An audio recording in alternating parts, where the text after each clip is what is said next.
오늘도 이 새벽 가운데 성전으로 나와 말씀으로 하루를 시작하시는 성도님들을 축복합니다.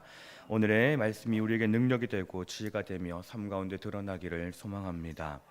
요한계시록 8장 1절의 말씀은 이렇게 시작합니다. 일곱째인을 떼실 때에 하늘이 반시간쯤 고요하더니. 이 8장의 시작은 고요함으로 시작을 합니다. 6장에서는 이미 6개의 인이 열리며 엄청난 재앙과 심판의 그림이 그려졌습니다. 그리고 7장에서는 하나님의 인침을 받은 자들의 구원과 구원과 보호가 선포되었습니다. 그리고 나서 8장에서는 마지막 인, 7째 인이 열릴 때에 하늘이 고요해지고 있습니다. 침묵, 고요함이 있습니다. 이것은 무엇을 말하는 것일까요? 태풍이 오기 전에 그 고요함입니다. 폭풍 전야를 의미하고 있는 것입니다. 심판이 일어나기 직전에 무거운 정적입니다. 하늘이 고요하다라는 것은 모든 창조물과 모든 존재들이 하나님의 뜻 앞에 숨죽이고 있다는 뜻입니다. 하나님의 뜻이 어떻게 펼쳐질지 그 거룩한 심판 앞에서 경외함으로 침묵하고 있는 것입니다. 동시에 이 침묵은 하나님의 인내를 보여주기도 합니다. 하나님은 성급하게 심판을 행하시는 분이 아니십니다. 하나님은 멈추어 기다리시며 또 경청하십니다. 그래서 3절에서는 이렇게 말씀합니다. 우리 3절의 말씀을 같이 한번 읽어보겠습니다. 3절입니다. 또 다른 천사가 와서 제단 곁에 서서 금 향로를 가지고 많은 향을 받았으니 이는 모든 성도의 기도와 합하여 보좌 앞 금 제단에 드리고자 함이라. 아멘. 하늘에서 심판이 시작되기 전 하나님은 성도들의 기도를 받으십니다.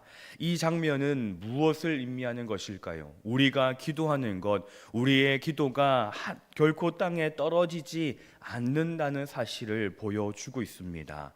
우리의 작은 한숨과 눈물 어린 간구, 우리의 고통 속에서의 신음조차도 하나님이 다 들으신다라는 것입니다. 그리고 하나님은 그 기도를 잊지 않으시고 그 기도에 응답하여 주십니다. 무엇보다도 이 3절에서 말하고 있는 성도들의 그 기도는 억울하게 고통받는, 억울하게 억압받는 성도들의 기도인 것입니다. 주님, 어찌하여서 이 불의가, 이 억울함이 그냥 지나가게 하십니까? 라고 하는 기도인 것입니다. 그리고 그 기도가 하나님 앞에 올라가고 하나님은 그 응답으로 심판을 하십니다. 이것은 성도의 기도가, 우리의 기도가 얼마나 능력이 있는지를 보여줍니다. 우리가 드리는 이 새벽의 기도, 때로는 아무 일도 일어나지 아니하고 응답조차도 없는 것 같은 기도, 때로는 말이 되지 아니하는 탄식도 하나님은 듣고 응답하신다라는 것입니다. 6절 이후로는 일곱 천사가 나팔을 불기 시작합니다. 아직은 4명의 천사만이 나팔을 불지만 이 나팔은 단순한 경고가 아니라 실질적인 심판입니다. 첫째 천사가 나팔을 불 때 피 섞인 우박과 불이 땅에 쏟아지고 땅의 3분의 1이 타버립니다. 둘째 천사가 나팔을 부니 불붙은 큰 산이 바다에 던져지고 바다의 3분의 1이 피가 됩니다. 셋째 천사가 나팔을 불 때 횃불과 같이 큰 산이 타는 횃불과 같이 타는 쓴쑥이라는 큰 별이 하늘로부터 내려와서 강들과 물샘에 떨어지고 그 물은 쑥처럼 써서 사람들이 죽게 됩니다. 넷째 천사가 나팔을 부니 해와 달과 별의 3분의 1이 어두워져 낮과 밤의 시간이 줄어듭니다. 이것이 의미하는 것은 무엇이겠습니까? 이것의 심판은 창조 질서에 대한 심판입니다. 하나님의 창조 세계가 타락한 인간의 죄로 부패하였으며 이제는 그 죄에 대한 하나님의 공의가 임한다라는 것입니다. 그런데 여기에서 우리가 기억해야 될 것은 모든 재앙이 3분의 1만 심판하신다라는 것입니다. 하나님의 그 심판이 우리에게 완전한 멸망이거나 하나님의 그 심판으로 모든 것이 사라지는 것이 아니라 하나님의 이 심판이 경고의 성격임을 보여주는 동시에 아직 우리에게 이 땅에 기회가 있음을, 회개의 기회가 있음을 알려주는 것입니다.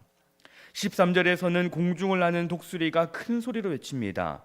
땅에 사는 자들에게는 화가 있으리니. 남은 새 나팔은 더 무거운 심판입니다. 독수리의 그 외침은 3번의 화로 반복되며 하나님은 끝까지 거부하는 이들에게 경고를 보내시는 겁니다. 하지만 이것 또한 하나님의 참으심이며 하나님의 기회입니다. 아직 돌아올 기회, 하나님이 마지막 그 3번의 심판을 다 내리시기 전에 아직 기회가 있음을 보여준 것입니다. 요한계시록의 8장, 계시록 8장의 말씀은 아주 무거운 심판의 이야기 같습니다. 큰 불이 떨어지고 모든 것들의 3분의 1이 타버리고 사람들이 죽어나가는 그러한 심판의 이야기 같습니다.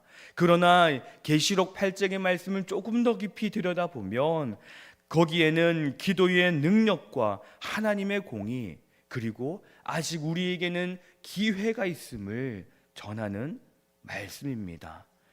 요한계시록 8장을 통하여 우리가 기억해야 할 몇 가지가 있습니다. 첫째는 하나님은 성도의 기도를 들으신다라는 것입니다. 오늘 이 새벽 가운데 우리가 주님께 기도한다면, 그분의 이름을 붙들고 기도한다면 하나님은 우리의 그 기도를 외면하지 않으실 것입니다. 그리고 하나님의 심판은 반드시 이루어진다라는 것입니다. 이 땅의 악과 불의, 하나님께서 그 불의와 그 악을 그대로 내버려 두시는 것 같지만, 그러나 하나님의 공의 아래 악과 불의는 무너지게 될 것입니다. 그리고 회개의 기도가 아직 남아있음을 우리는 기억해야 합니다.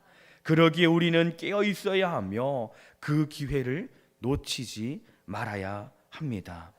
새벽의 침묵처럼 고요한 이 시간, 주님은 우리에게 말씀하십니다. 내가 듣고 있다. 내가 기억하고 있다. 회개하라. 깨어 있으라. 말씀하십니다. 우리가 오늘 이 하루를 살아갈 때에 어떻게 살아가야 하시겠습니까? 우리가 이 땅을 살아갈 때에 어떠한 마음으로 살아가야 하시겠습니까? 오늘 새벽에 나올 때에 어떠한 마음으로 이 자리에 나오셨습니까? 그냥 그저 일어나지는 대로 오셨습니까? 우리 안에 어떠한 그 기도를 가지고, 간구함을 가지고 나오시지 않으셨습니까? 그렇다면 그 간구를 주님께 아뢰십시오. 우리 주님은 듣고 응답하실 것입니다. 오늘의 말씀을 붙잡고 다시 믿음과 거룩함으로 살아가는 저희 시연의 모든 가족들이 되시기를 간절히 소망합니다. 기도하겠습니다. 사랑 은혜가 풍성하신 하나님 아버지, 오늘도 이 새벽 주님의 말씀 앞에 머물게 하시니 감사합니다. 7번째 인이 열릴 때 하늘이 고요했던 것처럼 우리의 마음도 잠잠히 주님 앞에 엎드립니다. 우리 안에 일어나는 욕심과 두려움, 이 땅의 모든 어지러운 것들을 다 주님께 맡겨드립니다. 주님, 우리가 드리는 기도를 형과 같이 받아주시고 우리의 작은 탄식과 눈물을 기억하옵소서. 악이 가득한 세상 속 주님의 공의가 반드시 이루어짐을 믿고 기다립니다. 하늘에서 울려 퍼진 나팔 소리가 경고가 되었듯 우리도 이 세대 가운데 깨어 기도하게 하시고 영적인 나팔을 불어 회개를 촉구하는 삶을 살아내게 하옵소서. 심판의 나팔이 임하기 전 우리로 하여금 우리의 죄를 돌아보게 하시고 거룩과 정결로 준비된 주님의 신부가 되게 하옵소서. 오늘 하루도 주님의 뜻 가운데 살아가게 하시고 어떤 상황 속에서도 무너지지 않는 믿음으로 승리하게 하옵소서. 주님, 이 시간 예물을 구별해 드리는 손길을 기억하여 주시고 이 예물에 담겨있는 기도와 간구, 또한 때로는 한숨과 눈물, 모든 것들을 헤아려 주시옵소서. 특별히 오늘 저녁 원데이 다니엘 기도회가 있습니다. 주님, 그 기도에 많은 성도들, 이 땅에 있는 많은 사람들이 참여하게 하시고 주님의 말씀을 듣게 하시고 그 말씀으로 도전받게 하시고 그 말씀으로 일어나게 하시고 기도 가운데 주님을 찾고 부르짖게 하여 주시사 주님, 우리 교회에서 다시 부흥의 불꽃이 일어나게 하시고 이 거제에서 복음의 씨앗이 시작되게 하여 주시옵소서. 오늘도 우리와 함께 하실 그 주님을 기대합니다. 잠잠히 침묵하는 중에도 일하시는 하나님을 신뢰하며 나아가오니 주님이 우리 모든 삶 가운데에 역사하여 주시옵소서. 모든 것 감사드리며 예수님의 이름으로 기도드립니다. 아멘.